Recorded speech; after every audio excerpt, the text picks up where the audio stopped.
Ladies and gentlemen, boys and girls from around the world, welcome back to the Royal Arena, sponsored by Game Leap, the coaching site that wants to get you some more MMR. We've got another good series of matchups, 2 BO2s today.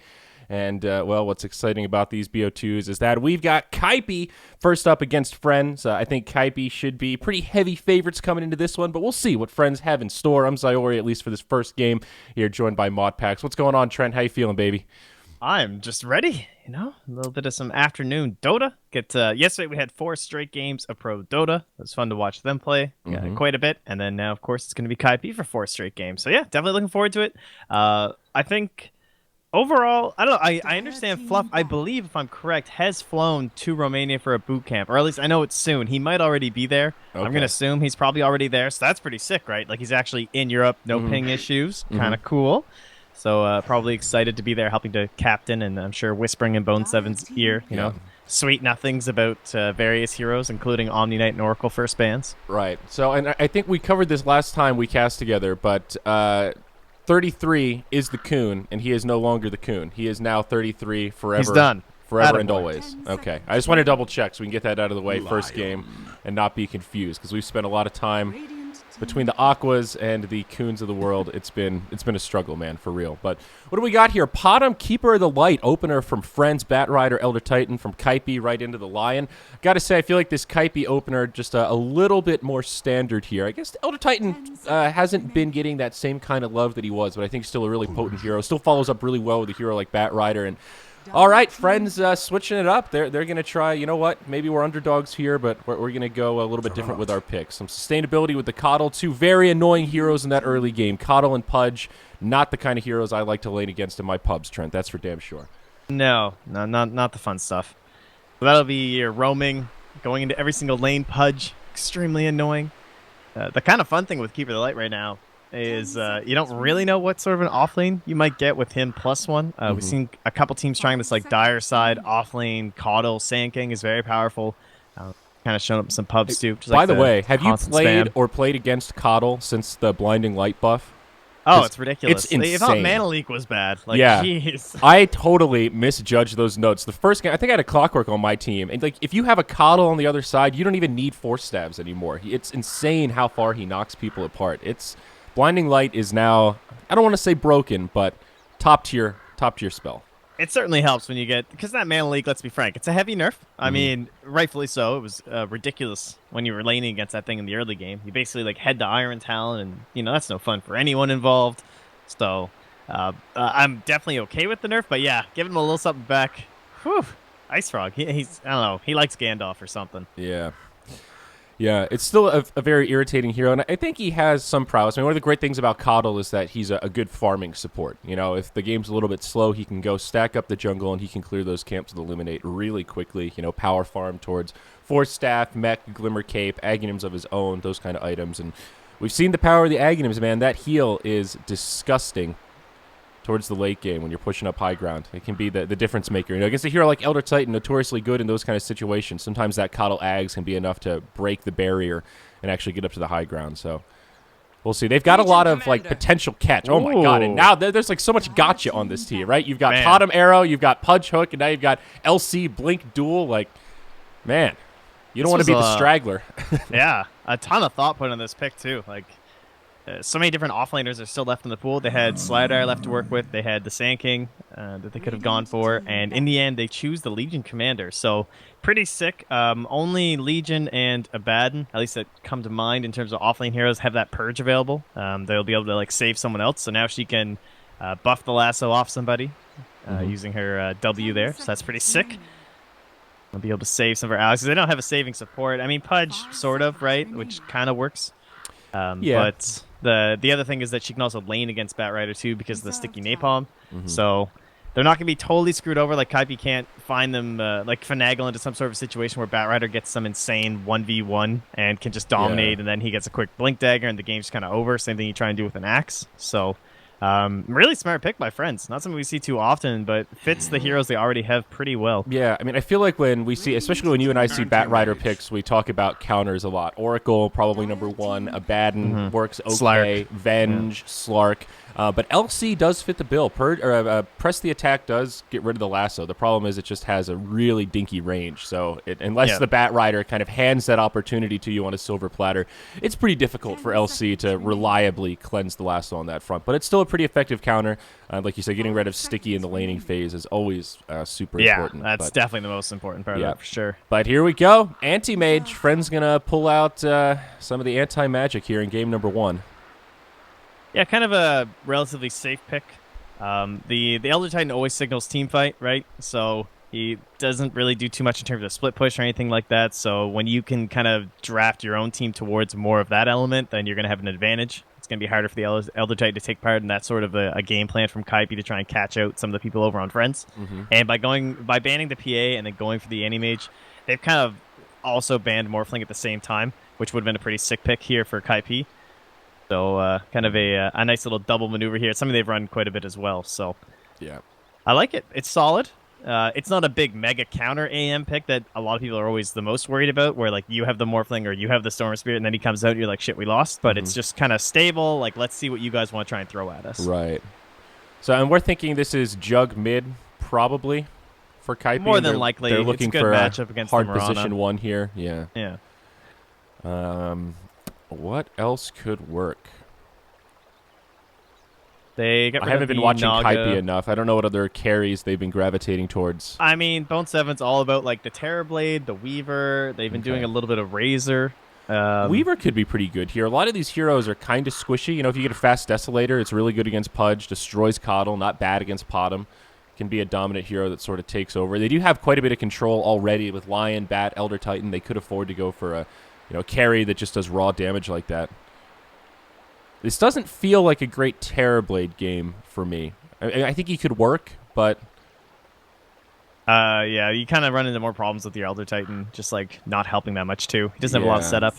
They might try some sort of a faster mid to try and like push the envelope before the Anti-Mage gets online, like a Warlock or or something crazy. Yeah. Wow, they go Spectre. You know, Spectre actually poked into my mind for a second, and I was like, nah, nobody's playing Spectre It's literally right now. only Bone 7. Yeah, I mean, this thing every once in a while. Yeah, it's really not a popular hero. If you have played Spectre at all in the last patch, like in pubs and stuff, I feel like you can kind of feel it. You know, she's just not as strong as she was a few patches ago, where she really needs to keep tempo, and I don't think you can get away with that just AFK to Radiance kind of Spectre anymore. You almost have to go some sort of a fighting build, whether it's more that Urn kind of diffusal base, or if you go for the Vanguard. I think you got to get something. Most games you're just going to be pressured too much for going like, Phase Boots, Wand Radiance or something like that. Yeah, she didn't get like any great benefits. Like Echo Saber isn't really that great on her, so like some of these changes and stuff that have buffed these other heroes just didn't really do anything for her. Yeah. Like there's like better Radiance carriers. She's just kind of there. She's got some decent global presence. She's okay against like Tinker and Drow. But that is it. And I did hear. I don't know if you had a bird whisper in your ear here, but there's a giveaway on the Royal Arena Instagram today. Is there? For one of those that dope Invoker set, like that thing that changes all, like the big shenanigan one. Trent, what changes everything. Oh, is it like the ultra rare, like the? Oh yeah, the whole purpley. Thing. Okay, so yeah. what do we need to do the to dark enter this? Artistry. Yeah, what do we need to do? Because I'm trying to win this thing. It's the Royal Arena Instagram. Follow, repost, tag, all of your Instagram thingies. And that's it. They'll just pick a random insane Instagrammer. They get their little exactly. All right. Should drop a link. Somebody drop a link to like the 1,000 in the compendium. Is it just Instagram.com/Royal Arena? Surely they don't. I mean, that sounds like the perfect Instagram. I feel like that's taken. Let's see here. The Royal Arena. Let's check it out. The bird didn't prep me this morning. Hey, nope. Royal Arena is a Swiss hip hop culture festival. Oh, we should go. Yeah, I mean, it sounds badass, but not as badass as Royal Arena and Game Leap. Damn it. What is their Instagram? I know. I'll go to GameLeap.com during this pause. Check out some guides. It's the Royal Arena Instagram. And then, oh yeah, well, Not the Game Loop Instagram. All right, you got me. You got me.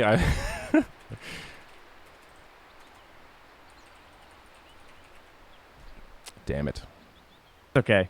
Of course, we have another pause. Who's pausing anyway? Oh, it was Bambo. Oh, Bambo. Bambo. You know, after all the French shenanigans, it was sorry we're a little bit late here, guys. There were some issues communicating with the admins. I thought maybe our admin was like a pub rager or something, and he got muted by the entirety of friends. That was his thought too. He was like, they can't all have blacklisted me. Oh my god. That's the guy. Yeah, it seemed like one of the teams was just not particularly responsive in the lobby, and it was like, oh, what do we do? Yeah, you know. Usually there's at least some sort of back and forth or an excuse as to why the players are late. They were just nothing. Like, that's it. I'll never forget the Mr. Cat days. I think my teammates are in the bathroom. Like, what? All of them? What do you is that how it works? Okay. Oh, being the admin is always quite the adventure. Oh, well. So let's see. Did they what did they decide here? 3-3 double fairy fire build. All right, he's looking to make some plays down bottom. I like it. Okay. Come on down with the Elder Titan. Yeah. So Sing Sing takes the jug. He'll be headed mid, and everything else looks pretty standard. Bone 7 safe lane. All right. One of the funnest things about Kaipi is just how much priority they do give to Bambo, which is why I think Fluff is going to be such a great like 5th position support here. He is someone that can do quite a bit with nothing. He kind of prefers that position 6 role. Even when he like streams his pubs and stuff, he'll often be pretty poverty and still manages to leave those guys to victory. So I have a ton of faith in this guy. And I'm a believer. Like MDL was standing in and playing for them too, but whereas he's like one of the best IO players and stuff like that, and he's a little bit greedier in the role. So I'm hoping that this will again allow Sexy Bambo to flourish, because whenever he's on fire and he gets like 4 kills before 5 minutes, I feel like the game's just over, and you're just like, this is Bambo Dota. Like he's feeling himself. Yeah. He's gonna get it done. Some of it is a little hero dependent. I think Sand King is one of the roaming 4s that he really shines on, where he's like level 3 and just makes these insane plays with that tiny little stun. Elder Titan a little bit harder to make those same kind of plays. We're seeing this back and forth down bottom. Now the turn the other way. 3 stacks of sticky up on Always Wanna Fly. Bambo, speak of the devil, he might be able to do it. He'll draw the first blood with the stapler on the backside. 33 does live. Able to pop the salve, and it will be an advantage for Kaipi. If they just broke even there, that wouldn't have been too shabby. 2 on 3, and they still find the first blood.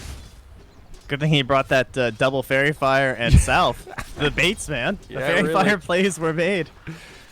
That's the scary part about Batrider. You know, once you get 3 stacks up, it's like, you know what, guys? This could very quickly turn the other way. That turn rate, the slow, it all adds up. And they don't have the Legion in lane, right? So you're not getting any of that advantage right now. So it's just kind of like you have to make that decision. It's like, okay, are we gonna kill him, or are we just dead right now? Or like, if you try and run, generally you're just kind of dead. So see, I was thinking this lane against Coddle would be very difficult. He goes for Illuminate number first spell. I think that's fairly standard to try to zone, but I would be tempted to go level 1 mana leak and just put some pressure on that Batrider. So he has no mana regen. If you drop that mana pool, it makes this lane so much more difficult for Bambo and 33. Well, especially when you have a Pudge on your team too, right? Because you mana leak and you just run at them and rot. And so, like with someone like now, Bambo, once mana leak's up, he won't even be able to come past the steps, or else he's gonna get mana leaked and rotted down. So, I'm thinking they'll probably start to turn it. All right, well, he's going level 2 Chakra, so we'll see. Is it 3 mana leak? I think very likely, but still delaying this time when they can really pressure in the lane. And it is a true tri-lane. Pudge has not really been moving around, stacking, or finding any other efficiencies. He's just hanging out down bottom. Just now hits level 2. So maybe he can find a rotation here in the mid. Let's check in on the off lane. Afterlife, how's he doing? All right, 8-1. Not bad for the solo off lane LC. Of course, Bone 7 Spectre looking quite strong. Fluff in a little bit of trouble here. Afterlife trying to put the pressure on, but now a TP rotation. Bambo, level 3. Body blocked by Fluff. Astral Stomp connects. And that'll be a kill for Fluff. Very nice. Again, Sexy Bambo, the player that sets the whole thing up. 2-0. Kaipi with the roaming 4, man. This guy, we were appropriately hyping him up here, I guess. This is already pretty impressive. Great rotations. Yeah, he can even just deny himself too. And on back to the base. And so will Fluff. And he's probably thinking like, oh, he needs his booties, so he can't deny himself. He'll lose too much gold. Ooh, Sing Sing barely gets hooked in the mid. Didn't really seem like that one was going to connect, but just barely clips him. Not much follow-up, though. This Lion against the Legion Commander is kind of cool, because Lion's been kind of out, right? Not a big hero these days. Doesn't get picked too much. All our Oracles and Keeper of the Lights and more of these kind of defensive support, Shadow Demon and whatnot. They're kind of taken over, but up against someone like a Legion Commander, that mana drain, mega value. Oh, yeah. 100 for the Q, 110 if she's only got a base mana pool of 360 right now. Have you ever done solo off-lane LC Soul Ring first item? That can actually be kind of fun in pub games. Especially down against bottom. certain heroes. Pudge will get the deny. Nicely done, but I always want to fly. Maybe a small stroke of luck there. No fear. Misses the Illuminate. And Sexy Bambo going to be forced back.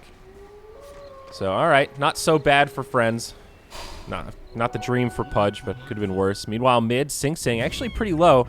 Gets down the healing ward. Dodges the arrow. Sing Sing, a Mirana connoisseur himself. He can sense it. Easy dodge. Yeah, he's tapped into that, man. If anyone should be. Up top, always want to fly. Going in on Fluff. Bone 7 doing what little he can, but it's just too much damage. They'll lose the Lion. That'll be the first kill of the game for friends. Finally, this Pudge, he makes it happen. And they get on the scoreboard. Yeah, they brought the Keeper of the Light too as well. That'll force the Bat Rider back down bottom. This 3-3 will try and put some pressure onto Yoku. Mm-hmm. And how is Sing Sing farming mid? Looks like he is actually losing the Mirana a little bit. Hook up top onto Bone 7. Always want to fly, finds it. Can they get the kill, though? Ponies fall short, just barely. And the Spectre will make it back into their side of the tower. Whew, close call. If they had choreographed that just a little bit better, I think Coddle probably could have gotten the kill, but not quite there. So who's leading in terms of the whole mid lane here? Because it's starting to look like Mirana, which is kind of expected, I suppose. Like Undershock, you know, ranged hero up against someone like the Juggernaut. Juggernaut just kind of looking to survive. Yeah. But Sing Sing, we'll see how active he can get. Kind of poverty mode. Probably fared out a couple salves at this point. A little more one-sided than I think it should be. I think Mirana maybe should outfarm him a bit, but the experience gap is also getting pretty significant at this stage. And given that neither of them have died, I think Undershock is actually dominating pretty hard here. Up top, Bambo. He'll get denied by the neutral. Oh my, no fear. He just can't find anything in the way of luck. Or is it a big play from Bambo? Always just big plays from Bambo. That's never anything else when it comes to Kaipi. That's all I'll end up accepting. So 6 minutes in though, I don't know, 1,000+ gold, Anti-Mage, Legion Commander. I'm feeling pretty good if I'm Radiant. Hell yeah, they've actually got a 1,500 net worth and experience lead for themselves. Yeah. That's way more than I thought it would be. Here we go. Always want to fly. Caught by the trio of Kaipi heroes. The deny. He gets it. God. That's so irritating. Deny Dota bait. We've had 3 denies and 3 kills. So this is Brown Boots Windlace Dota. Pudge running so fast. Elder Titan's literally can even keep pace. And he can't catch up in time. That's what I'm talking about. That's 33 down bottom. Oversteps his bounds, underestimating Yoku's Mana Void. Anti-Mage says, thank you very much, Mr. Bat Rider. Ambitious plays there. I mean, was he like gambling that Anti-Mage didn't level up the Mana Void or something? That seemed like a particularly ballsy play against an AM in that situation. I guess, yeah, just not respecting the damage. It is like really low early on. Like it's like 0.6, and you're like, oh no, I can just like move away. He'll like pop his ulti, and my team's kind of close, so we can fight him if he does. An Iron Branch. That's the only thing contributing to his mana pool in terms of items. So I guess in that regard, you're right. As the Bat Rider, you don't really think of that Mana Void as the balloon popping, but it's enough damage. Both offlaners having a pretty good time, at least they were before that Bat Rider fell, but now the disparity's growing. LC almost level 7, has Phase Boots up, the Orb of Venom, actually doing pretty well in this solo offlane. The supports have rotated, and now she's just farming away. 36 last hits, Bone 7 cannot farm right now, only 29 last hits on him. So all these support rotations on both sides, Kaipi focusing around the map, and Friends focusing around top, is really tipped the scales. Look at that net worth overall, and Spectre is pretty damn far behind. Yeah, this is a common theme when the Bone 7 Spectre comes out that I like don't even get concerned at this point anymore. It's odd. They do this thing where like he just kind of sits up top and he'll take whatever farm comes into his lane. Eventually someone will come up here and help and try and push it Afterlife, but for the most part he's just looking to use his ulti in combination with usually a decently scaling mid too, like someone in this Juggernaut. And he's just going to farm through kills at this point. They're waiting for some sort of a play down bottom so that he can haunt down and then start farming like down here. something like that. He might be dead. Why didn't he duel that? Oh my, Afterlife. Maybe could have found a kill there, but see some TPs inbound. It stops the duel, and then they actually cancel the TPs. Both sides, again, kind of just playing this deny Dota mentality where they just cancel each other's TPs, and that's enough. Very defensive. A lot of respect here. Expecting Kaipi to come in full force to defend their Spectre. No, it still means he goes home if you don't get the kill. Down bottom, hook onto 33, and the follow-up's not there. Pump fake from Sexy Bambo. Oh, Morning, the man. Not even going to go through with it. I guess he doesn't want to get the secondary hook follow-up. Dude, this entire game is just a game of chicken. Both sides like, no, I've got it. So just be aware that I have it. I don't want to use it, but I will use it if you make me use it. You know, that's 2-2 at 10 minutes. It goes Trent. deep down the rabbit hole. Everyone just pretending to use their spells. Good stuff. This is really, like, scary for Kaipi, though. This isn't just, okay, the lanes were a little bit tough. They are getting grossly out-farmed right now. 4K net worth, 4K XP, and really no sign of it changing in sight. Friends working the jungle, pushing all lanes, and Kaipi currently grouped up as 3 in the mid, looking for a smoke play. They've got a level 4 Lion and a level 8 Juggernaut. So they do have some options here, I suppose. Sing Sing could catch one with the Omni Slash, but it's kind of a one-and-done type deal. We'll see if they can catch No Fear. Poor Coddle trying to this work is on like his so economy. game-defining for them. There we go. There's the Haunt. Omni Slash split between the two. Blinding Light helps break things up. Now Afterlife with the Pressure attack. Moving around the tree line. He'll survive for now. Coddle giving him some more mana. Oh, no. Kaipi. It could be a turnaround the other way. Sing Sing looking to TP home. Bone 7 will make it out. Bambo tries to break up the fight on the other side to ensure some survival. Bone 7 does get off the dagger, and it looks like he'll be able to make it over the tree line just fine. They lose the Lion, and now Bambo, he'll fall. Mana Void sets it up. Earth Splitter not going to do the trick, and on the back line, they'll still get the Spectre. It's a 3-0. Huge reaction out of Friends, and Kaipi get completely shut down. Bone, he tried to dagger this way, but he kind of like backpedaled, and I think he thought he was going to set up here. I don't know what he thought he was going to do, actually, because he doesn't have a TP scroll. So I guess he was just trying to make it the whole distance, but he fell right back down and got dueled in tower range. Oh, God. Yeah, this is a weird spot in terms of, like, cliff walking. It kind of just plops you into, like, a random point, and that sucks if if it's right here in range of the tower. Guaranteed kill. So that's a dual victory for Friends on top. Nope. Okay, he didn't get the bonus damage. No, he barely missed it out on it. But still, it's a huge fight. Good. I mean, Radiant are now 5K net worth ahead. So, yeah, no sign of that changing. Afterlife is being really cautious on this Legion, too. Like, all right, well, he's going for another duel down bottom, but this is really weird. He might... No, okay. Thought the overwhelming odds might have enough damage at the end, but not quite. It is maxed out. Still just putting pressure on the Spectre. You know, like, I like the idea of, all right, immediately after the fight, I found the Spectre. I just want to push him back, and they don't get the kill, but look at this. Bone 7 forced to walk back to the well. He doesn't even have a TP scroll. That is almost as good as killing him at this point. That was really weird. You, like, never see a Legion try that kind of a play where, like, they know, because he knew there's no way he's actually going to get that kill during duel. Like, dude, and you're right, though. There was a chance the Q was going to do it, but interesting. Still, keeping that Spectre from farming is it's good stuff. Actually mega value. I mean, speaking of value items, he's got Urn, Iron Talon, Infused Raindrop, Poor Man's Shield. Bone 7's like, just give me anything for a little bump right now. Always want to fly, caught by a Blade Fury, but he'll make it back. He'll be all right. That'll be the end of it. All right. Well, I hope 3-3 is a fast bat rider farmer. Yeah. Because they seriously need a Blink Dagger right now. I do not think this is Drums Gaming. I think this is get a Blink, find Duel, find AM, and kill them.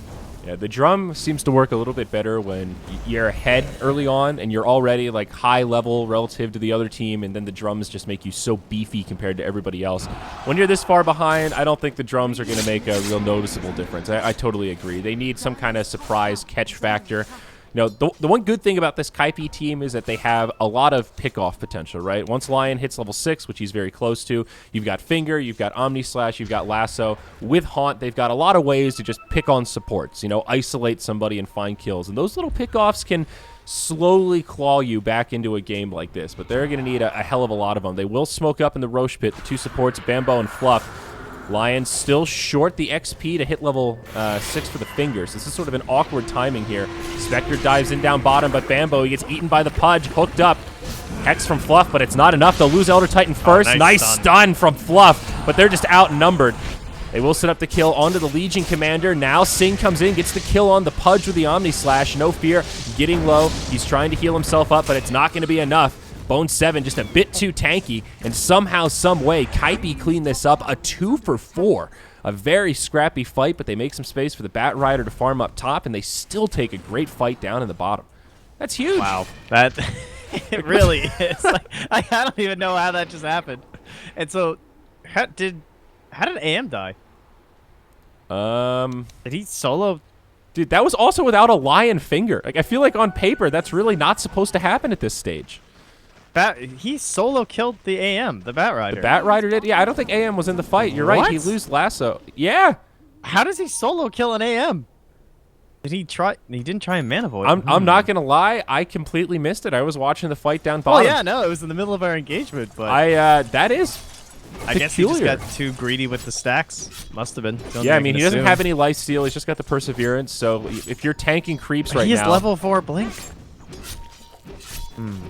Yeah, maybe. Gonna have to watch that one after the game. Yeah, I like this anti-mage hairdo, by the way. He's like, he looks kind of like a Dragon Ball Z character. Yeah, it's intense. It's the new hot thing. His hair's mid lane on fire. Nice Yeah, blink. there we go. Fluff jumped on by Afterlife. No fear there with some follow-up. Always want to fly with the pump fake just for good measure.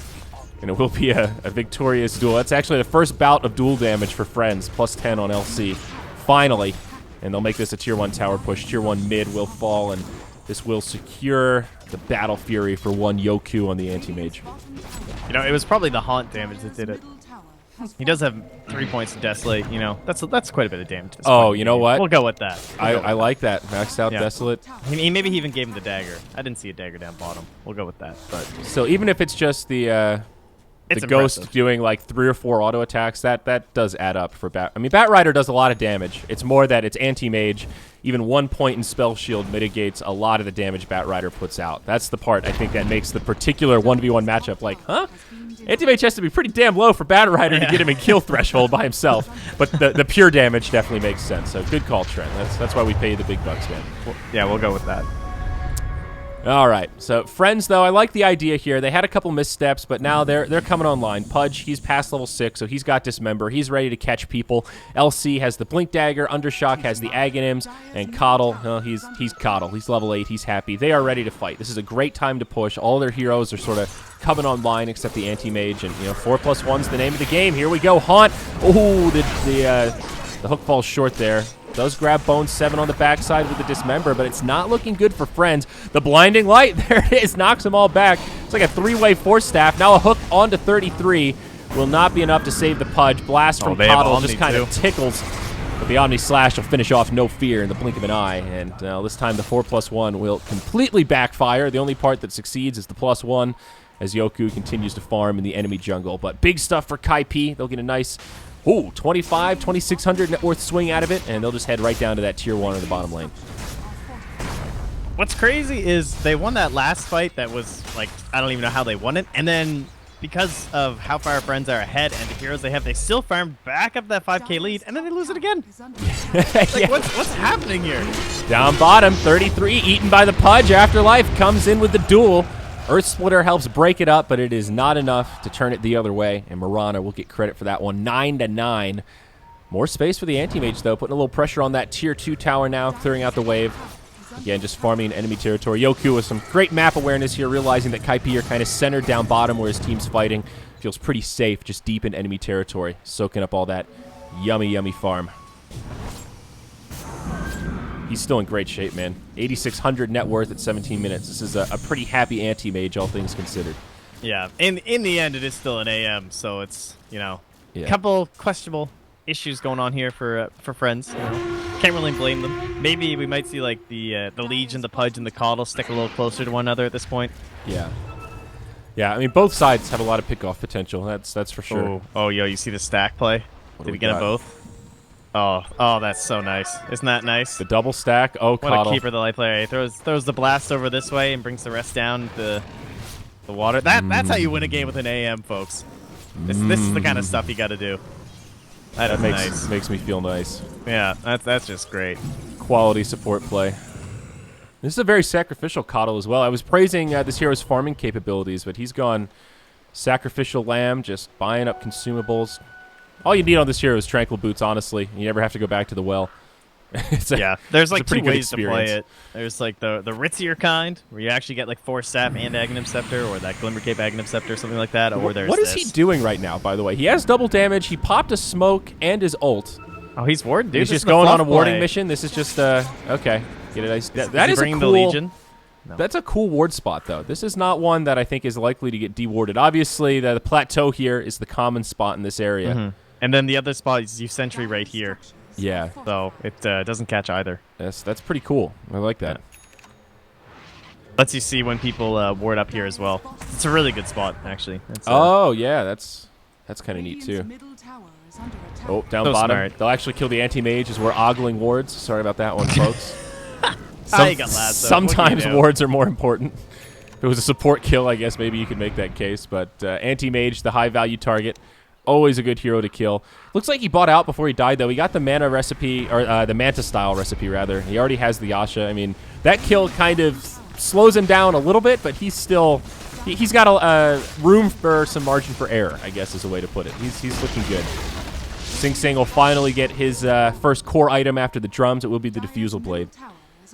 Getting some extra utility there, and of course they've got that Blink Dagger on Bat, 1,400 gold, so probably a Force Staff on the way for him. And Elder Titan looking at, I think, most likely the Yule's Scepter. Just get that movement speed. I would say so. Get the self set up too. Bambo again likes making the plays. Bone appears to be going for the Radiance. Friends are slaying it with the stacks, though. They've got another double at the Ancients. Very efficient, Trent. Very efficient. Kind of stuff you got to do, because that's why they were so far ahead. Just keep it the light play. This Pudge also, like the gold disparity, you can definitely see it in between like Sexy Bambo and whoever the 4 is supposed to be on the Radiant side. Not quite sure, but over 1,000 gold lead for Bambo. I would figure the Pudge you would think would want to get a couple more of these items, but I guess Always Want to Fly is just happy with his it could go either way, but yeah, they're sort of doing a 1 and then 2 2.5s, then 2 5s as their farm distribution. It's definitely a little bit different. No Fear's got the point booster now, though, so I assume he'll be taking all of this farm. Maybe these were like his stacks, you know, except for the Ancients, but, you know, AM's just been taking them from him. Like, he wasn't actually planning on sharing them. Yeah. There's a reason he's tagged up as a stand-in. He's just stealing all the farm, playing his own game. Tier 2 tower up top will fall in favor of the Radiant. Kaipi looking for an objective of their own, not comfortable pushing the Tier 2 down bottom. They move into the Roche pit. Not the easiest Roche, though. They don't really kill it that fast. Friends still have some time to react, but they got to go now. Yeah, it's most like a sustain. Yeah, exactly. Like Healing Ward is just something else. Yeah. Any team with Jug can Roche. It's still going to take a while, and they're definitely going to be here in time. They can do it slow and steady. Sentry Ward comes down, but Pudge, he hooks, he knows. He sees him. Bone 7. He used the Haunt for this. He's already reality'd in. Always Want to Fly will stay alive just a little bit longer, the heal and the dismember, but it's not enough. He does, however, delay the Roche, and now begs the question, do friends feel confident trying to go in and contest the pit? Do they want to push mid, or do they just simply back off knowing that it's 4v5? And it seems like they just want to pressure the top lane. Maybe making the same read that we have, like, all right, they can kill it, but, I mean, how long are they going to sit in the pit while we're pounding on tier 3s? And that is kind of an interesting equation here. You can tell Kaipi are sort of, do we stay or do we go? They are going to linger around in the Roche pit, but this tier 3 is already down to half HP, well below, in fact. Yoku caught by the stomp, now the stun from Lion, and they will just back up. Roche does fall. Spectre picks up the Aegis. I think it works out okay for Kaipi, but it was an interesting solution from Friends, and that is a lot of damage on a tier 3 tower at 22 minutes. Yeah, 3-3 almost running into trouble, too. He wanders on into mid, seeing the Moran and the Legion, and Legion blinks on top, but he quickly manages to get himself away and not get dueled up, or else he certainly would have been a casualty. Lost their mid tower, too. They didn't have a glyph, and the creeps get it nearly in deny range. Friends definitely making the most out of that kind of sticky situation, making Always Want to Fly's death there a worthy sacrifice. I think it's like Aegis doesn't honestly even do that much for Kaipi right now.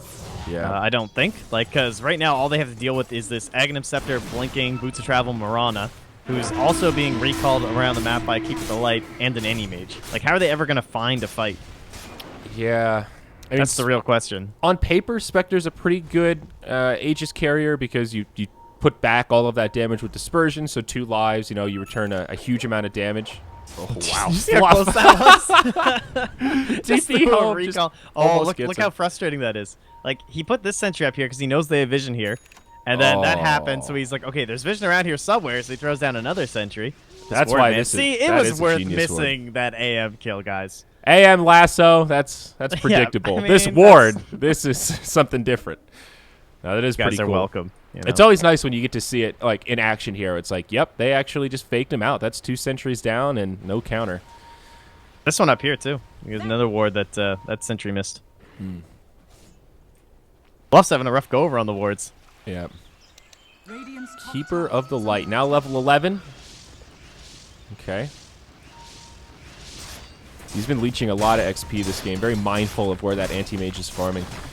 Last note, there's actually 2 tier 1s still for friends, but perhaps not for long here. They will have a glyph. Friends. Glyph it or ticket, baby. Come on. That's a free I glyph. don't like Yoku right now. I don't know. I guess he really is scared of the Bat Rider. But, like, he's in his jungle while all these heroes are under vision pushing a tier 1. Down bottom, under shot, caught by the lasso, haunt in from Bone 7. Potom does not make it out. It's a close call. 4 heroes rotate, and Bambo catches him with the spirit. Yoku's like, that's why I'm in the jungle. I don't know. Like, he is Manta and max spell shield. Yeah, having know the if Manta that's makes that you fast. feel a little more safe in those kind of situations, split pushing. But, you know, the old saying, fool me once, shame on you. Fool me twice, shame on me. He's already been caught once, so... He's going to move into enemy territory with this Invis rune. You can tell by his positioning, though. He is, like, extra cautious. Like, all right, there could be sentries here. He wants that lion so he can just Manta and mana void him. Yeah. that's- Bambo! Does he have... Okay, with the Pudge, it'll be easy. All right, Pudge. Eat him. Eat him. Mana Void to start things off. Okay. And now Yeah, you can Bambo gets cancel caught. the Stomp. There you go. It works out. That was a nice play, actually. They even get the dual damage on it, so pretty clutch. On bottom lane, Fluff's doing a little bit of warding of his own. Trying to get back here. Spot this big split push. Fluff is like super broke this game. He really needs this Blink Dagger. And he's died 4 times. Not bad considering how squishy he is, but I think a Blink will make his life just so much easier. Potom looking at probably a Lincoln's next item. Ring of Health already in the safety Very deposit good box Lincoln's there. game. Yeah. This is one of those games where they don't have a huge amount of single targets, so like every single thing that it blocks is pretty incredible, except like maybe the Yule Scepter on the Elder Titan or something, but Yeah, that's literally it. Like, everything else is... you've got like, it's Lasso, the Force yeah. Staff on Bat Rider, you know, all of Lion's stuff. It's all good stuff to be blocking, so... I guess Dagger, in theory, like Urn, those kind Yeah. of minor things, but... Earn. If only. Don't worry. Earn does not proc Lincolns. Oh, yeah, you're right. It do doesn't do proc not Lincolns. attempt in your pubs. No, you're right. It's, forgot about that little I remember mechanic. trying It's that when I weird. started playing It Dota. should. It's an... I feel like it should at least. It but would be doesn't. like, what? It's like 900 gold to cancel out a 5k item. Okay, yeah, I guess when you put it that way. It's kind of the instant counter. Uh-oh, undershot, caught by the stomp, and he will die. My God.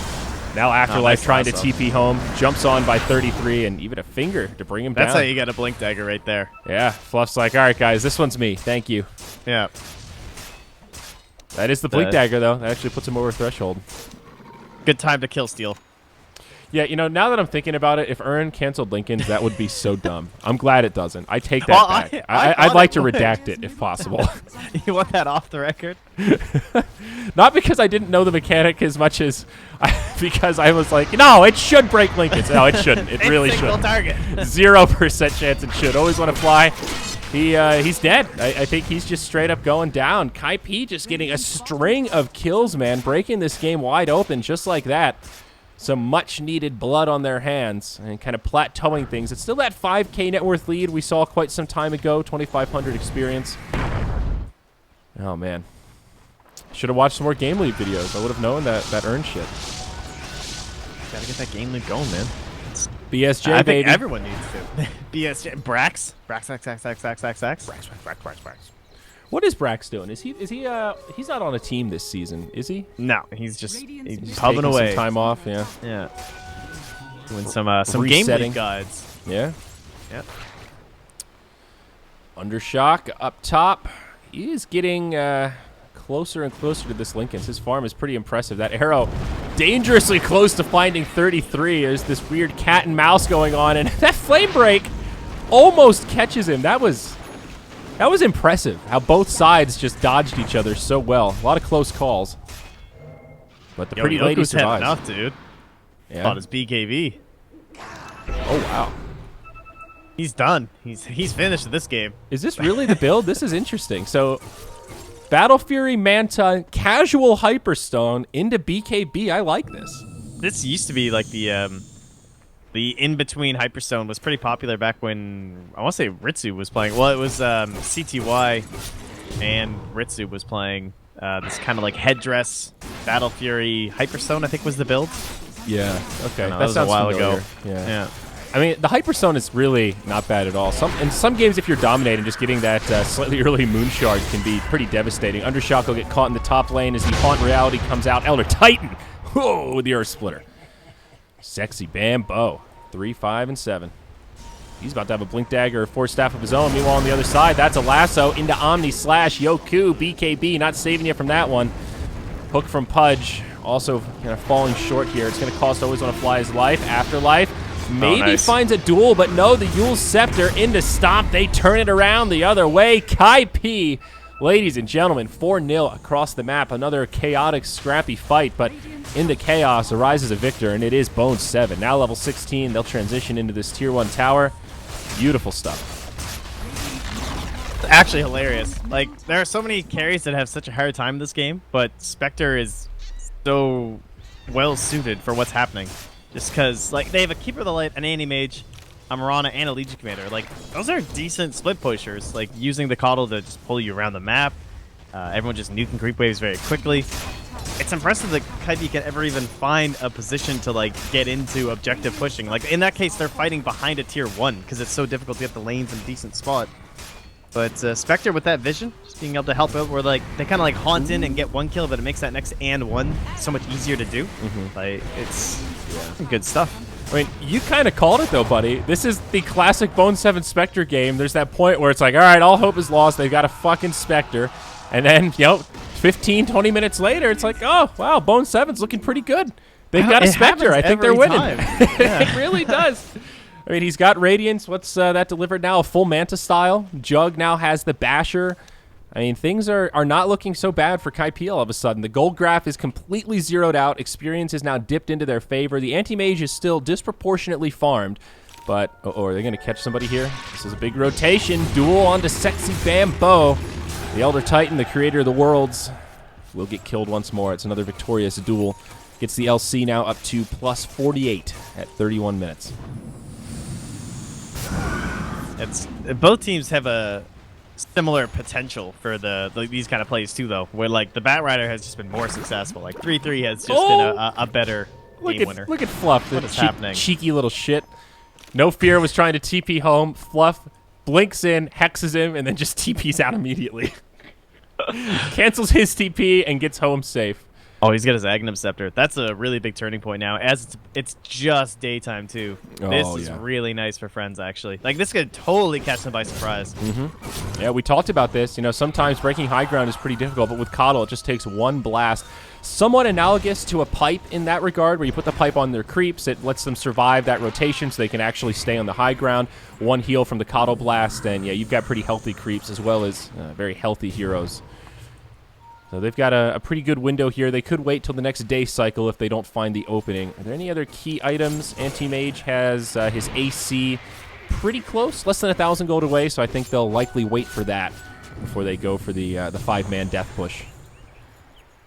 And that was a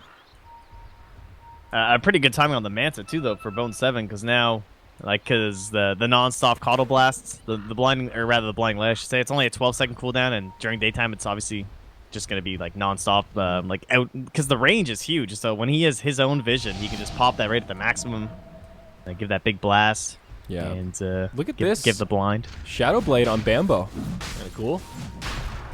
Max movement speed. Just Bambo Dota things. Yeah, I like it. It's a scouting tool, though. Look at him. It gets him in position. They start this fight off. Always Want to Fly gets obliterated alongside the LC.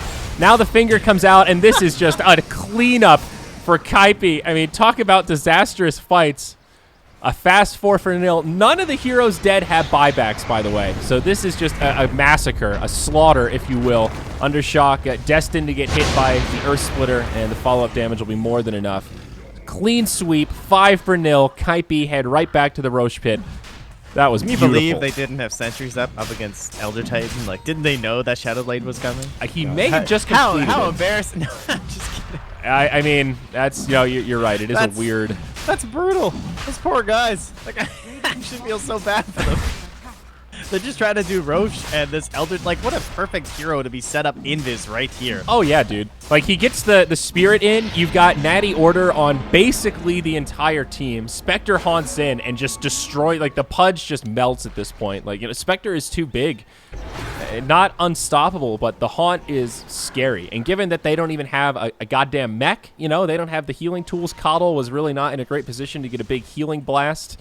There's always that moment when you're in the pit like that and the Spectre haunts and you have at least a half a second of just panic because there's so many units that just appear on your screen. It's like, all right, where is he? Where's the real one? Where are they? What angle are they coming from? And that little moment of panic is enough to just break up the fight and prevent the Coddle from getting, you know, a game-changing heal. When you're pushing high ground, it's really easy. There's just one direction you're going. It's like a tunnel. Yeah. But when you're in the Roche pit and there's Spectres everywhere, it's way more difficult for the Coddle to get off a heal. Whereas when you have a mech, it's just radiance around you. You know, you just panic, you know, jam the Guardians. You can't quite do the same with the Illuminate. It's a different... It's shitty, man. It sucks. Friends are in trouble. Yeah, Kaipi have a great Roche pit team, honestly. Yeah. Bat Rider, Juggernaut's even pretty good. Lion, I guess, is the only one that doesn't really fit in too well. Well, even just having a blink, though, now I mean, that fight, it worked pretty well. He just jumped in, popped somebody, and all right. Easy fight, easy game. This does not look like a game where a team was up twice over 5K. Very impressed from the side of Kaipi. Keeping their heads together, and looks like Always Wanna Fly is probably dead here. I think so. Oh, another Haunt utilized. He's certainly dead, but will they find more on the back line? 33 gets Afterlife with the lasso. No Fear tries to TP home, and it'll happen. All right. Too bad the rest of his team falling a little bit short. Anti-Mage makes it in the mid lane, still full HP. Good thing he bought this BKB, by the way. Still at 10 seconds. It has not found much value out of this thing yet. That fight right there is a perfect example of how they use Spectre and why Kaipi are so successful with it, because they have a hero like Bat Rider where like there's an engagement happening, so they haunt, and then they see this Legion down here, and immediately 3-3 comes down and gets that lasso play going. Like, that's just a free secondary kill only because of Haunt Vision. Like, if that's any other carry or core, even someone who just like Boss of Travels like level 2 on top of you, that you're not going to find that kill because of that. So, yeah, very well played. The Bambo scouting things out. Yoku, he's in the danger zone. They could look to grab him here. Bat Rider does not have the ult. Comes up in 1 second. Bone 7. There's the first BKB charge. It's a BKB TP. Even that is a little scary. If Bat Rider had just been chasing him the whole time, there's a chance he could have made it for a lasso to still interrupt him and kill him there. Oh my, okay.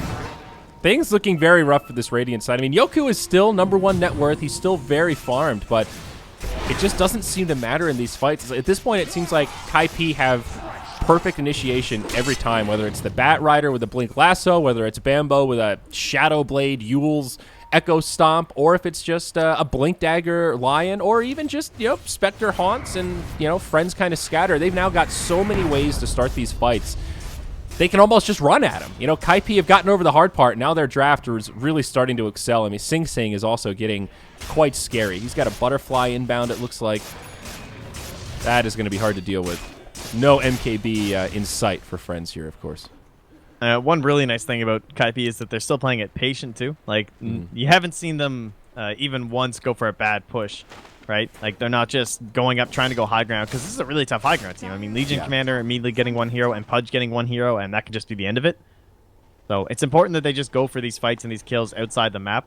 That still gives friends some hope, and that's why they haven't GG'd out yet, because they have all this ridiculous split push going on, so it's understandable. Wow, good scouting here from the Elder Titan. Very close. And he's also got a Mystic Staff, so Shiva's... Maybe Hex? Probably, yeah, I would think Hex with the Shadow Blade. Okay, yeah, like that's true. Blink. That's the perfect initiation tool. Run behind him, Hex their LC, and Yeah, that's the dream start to a fight. Hex the AM. It's a Shivas pretty is good counter to his ridiculously good, BKB. Yeah, I'm always a fan of Shivas. I feel like I Doesn't always get say enough it's love, likely to you be a know? Shivas, and then people go the other way. But it's a pretty sick item.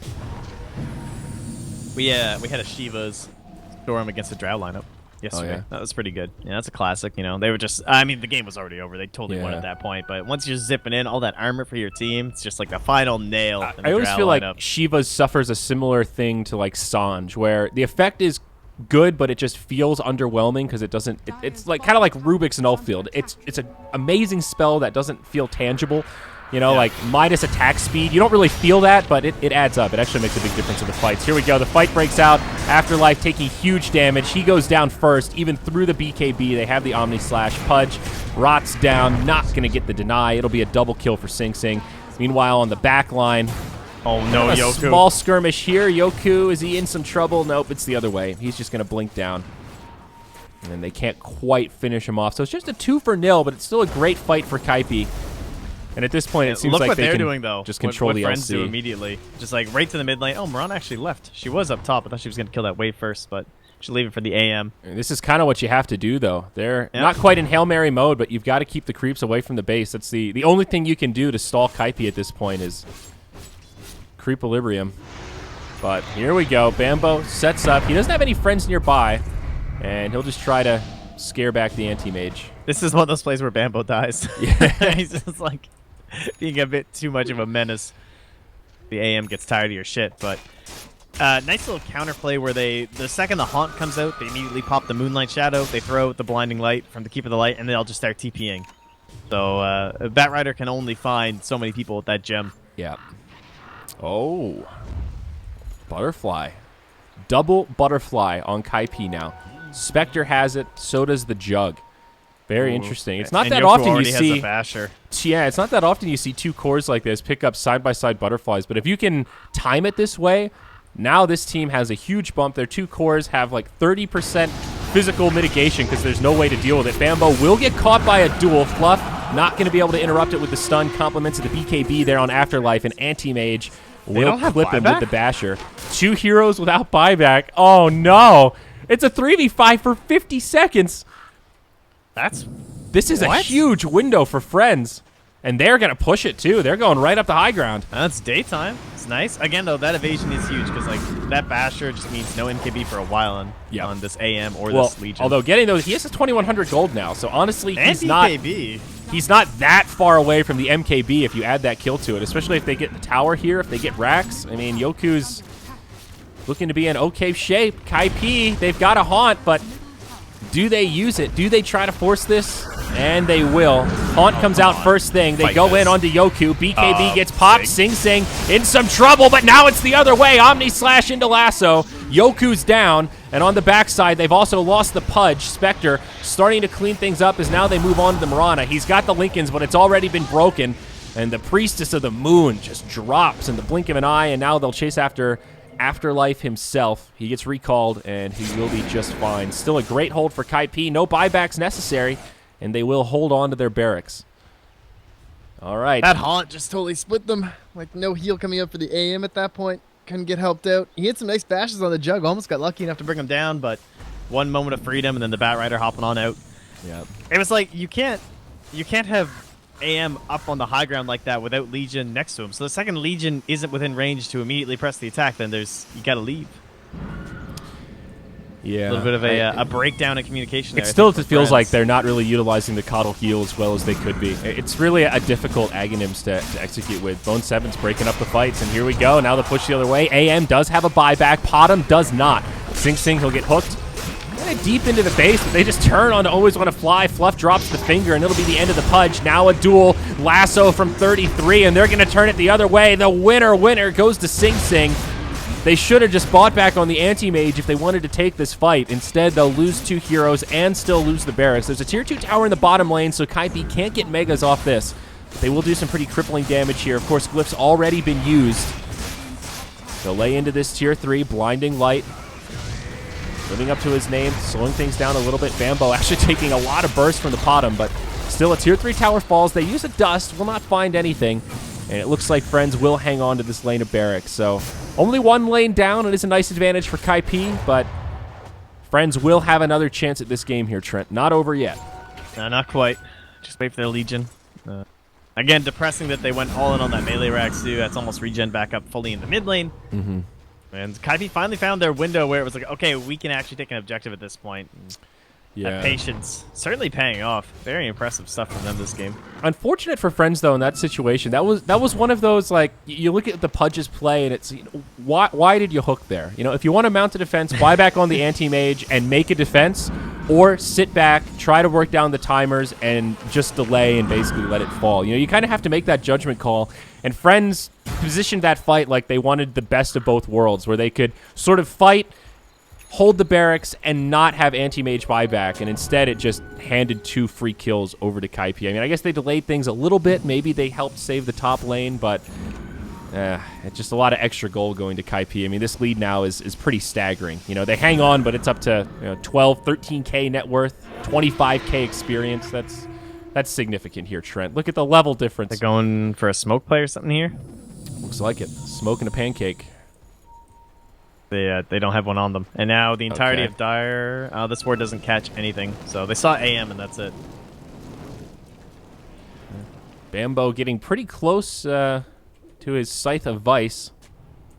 We'll just go in the pit. That's what he wants.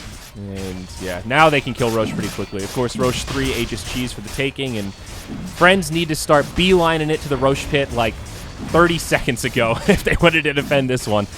I think this will be handed over easy peasy. And probably Bone 7 once again getting the Aegis. No, they're going to get the Sing Sing. He almost has Heart. Yeah, they'll give it to Sing Sing instead. And Spectre has the Heart inbound on the Courier. Yeah, that's worth. Oh, he also has no buyback. Can you imagine? I can imagine, actually. I can see a world where Bone 7 dies in this next fight and they just push up the mid lane. Lose. Yep. Stranger Seems things like have happened. Possibly a slightly unnecessary risk, but they're going to go for it. I mean, of all the risks, though, Heart is one of those items that you can feel maybe a little bit more comfortable going all in on because it does make you super, super beefy. Also, with the Butterfly, knowing that they don't have an MKB, you're probably feeling pretty good. Yoku did not go for the MKB, by the way, with that extra gold. He went for the Vanguard and Abyssal Recipe. Yeah, so, has to. Yeah, just not needs the slots. extra control. Yeah, it's... I think that was a little bit of... well, I don't know. I guess he just really wanted Abyssal, but... I'm not a huge fan of like AC on your position 1 in a lot of games because this is what happens. You're 45 minutes, he could definitely use another slot, and now you're stuck with this big-ticket item that you don't want to sell back. Problem is he has no armor because of the ET. Yeah, always want to fly. In some trouble. Now under shock. Maybe in some trouble as well. Pudge does not have buyback here, so it will be a 4v5 for this high ground defense. They also won't have a BKB on the bottom. Now they lose the Coddle. No buyback there. Afterlife falls. No buyback on him either. This is just falling apart. Yoku gets 1 kill. Make it 2. But it will be the end of him. There is a buyback available on the anti-mage. He uses that it. Arrow hit. They know where the arrow hit. He wants to pick up a gem and kill him. He's Come gonna on. be too late. Get it. Get it. Get in there, friends. You can hold it. They kill the healing ward, but they can't hold it, Trent. This could be the end. Yoku goes in. He's got the Lincolns, but he gets bashed immediately. Now put up in the Yules. The arrow hits on Bone 7, but the Hex from Sexy Bambo secures the game as the anti-mage falls. His teammates DC and Kaipi take game number 1 in this 2-game series. 47 minutes. Maybe felt a little one-sided towards the end, 15-39, but it was pretty even for a while in there. In fact, Friends had a pretty good lead for the first half of the game. These teams feel actually pretty evenly matched here, Trent. That was a hell of a game 1. Yeah, it was just straight up outplay by Kaipi. Like they got beat early, which isn't necessarily expected with their lineup, but it certainly can happen when you have a Spectre in the safe lane. But they made those big comeback plays with the Bat Rider like they had to. He didn't have to make too many big late game plays. It just kind of things snowballing from there, but it ended up just being a really hard game for Yoku to itemize, because you're right, you don't want an AC on your anti-mage, like, ever. It's pretty shit. Yeah. It's not exactly ideal, but with that natural order, he just was getting destroyed by the Spectre and the Now, right clicks from the jug. I would also argue, though, that there are other solutions to that than just putting the AC on anti-mage. For example, True, get a like Vlad's. butterfly. Yeah, get a Vlad's, on the team. That's great. You can get the AC on another hero. Like, I think Legion Commander is a great AC carrier compared to AM. She benefits all the same ways, and you still get that armor for the team. So there are some ways that you can kind of itemize around it. You see that same kind of thing with Alchemist sometimes, where it's like, all right, you got the AC, but you need to really push with that thing because it's very quickly going to be the slot that you don't want to throw away that you kind of have to throw away. So it was a tough game. It felt like Friends almost needed to pressure a little bit more early on. Like once they lost that momentum and Bone 7 started recovering. I mean, Bone 7 only died once that game. Sing Sing didn't die a single time. 18-0 and 8. Like, how did that happen? Friends were so far ahead, like 5K lead at that 10, 15-minute mark. That was huge. And still these cores didn't die. They spent maybe too much time picking on the supports and not shutting down the cores. So good stuff, Trent. Lots to look forward to in game number 2, huh? Yeah. Oh, I'm ready. All right. So we are going to do a switcheroo here, Mott. I called you Mott. No, Mott is coming in for me. God damn it. So it's going to be a proper Mott and Mott Packs cast for the rest of this series as well as the next game. So stick around, folks. The stream's going to go offline, but don't worry. It's coming right back as we get into our second match.